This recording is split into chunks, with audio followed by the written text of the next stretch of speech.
Right, let's stop that before we get copyrighted. But yeah, as you can see from the title, we are doing a Ghostbusters film review. The film it comes out in the UK today as you're watching this, but I saw it yesterday on an early screening, and I thought it was great. I saw it because the release, as all films do, they've released several trailers, and pretty much on all the comments on YouTube, everyone's dissed it for having an all-female cast, because obviously the original Ghostbusters was an all-male cast with Bill Murray and the other guys. I don't really know the other guys, but this was an all-female cast with Melissa McCarthy, Kristen Wiig, and loads of the funny females like that. But so I didn't really know what to expect, but I thought it was great.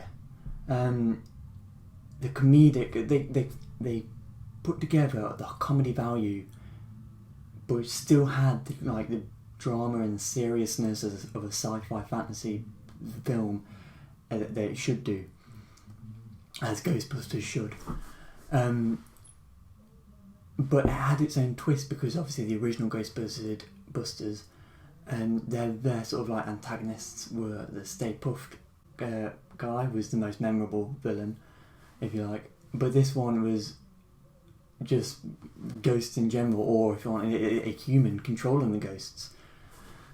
But which I like that, and I like the fact that it also had a lot of cameos or Easter eggs to throw back to the originals.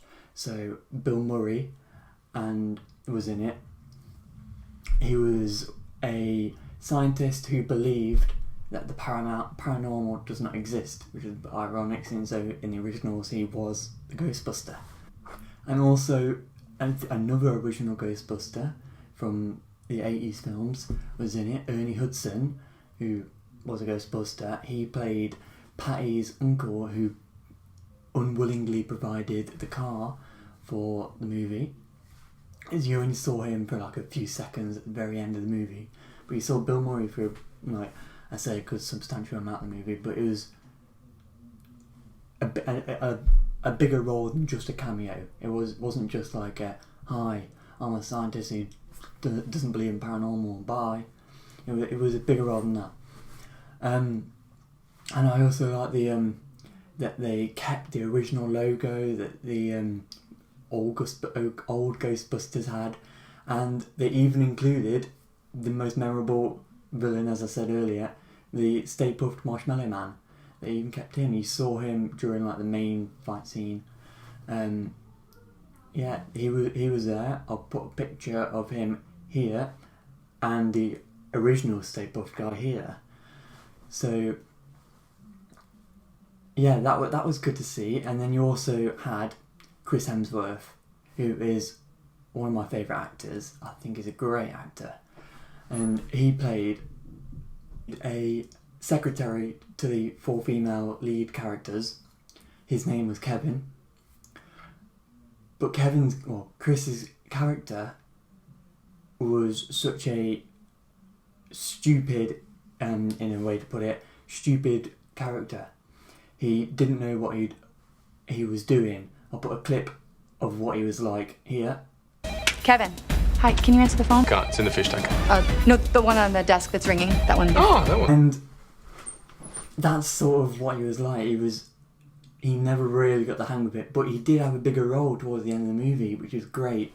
And I just love him. Chris Hemsworth pulled off this sort of dumb character great, because normally he's just known for proper serious, tough roles like Thor. So I thought he was great in it. Melissa McCarthy and Kristen Wiig were so funny in it. Melissa McCarthy mainly because she's just known for being funny. Because you've got Mike and Molly, you've got Spy, and now this. It was hilarious. And then you had the Slime Guys. They've been known. A lot of merchandise have been released for this film, and mainly for the Slimer, which I'll put here.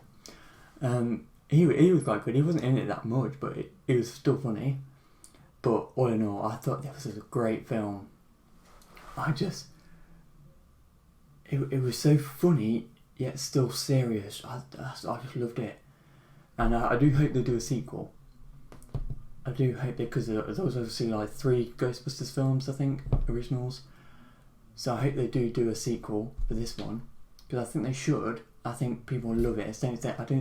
Once they watch it, because obviously to start with they didn't like it because it was an all-female cast, but once they watch it, I think they'll love it.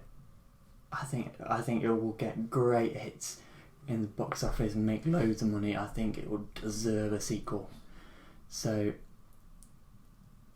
I may start this movie review into a thing occasionally. If I watch a film, I may come back and film a review for it.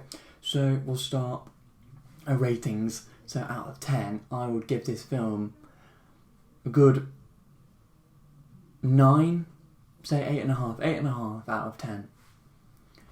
So I just really liked it. Make sure you go and see it. It comes out today in the UK.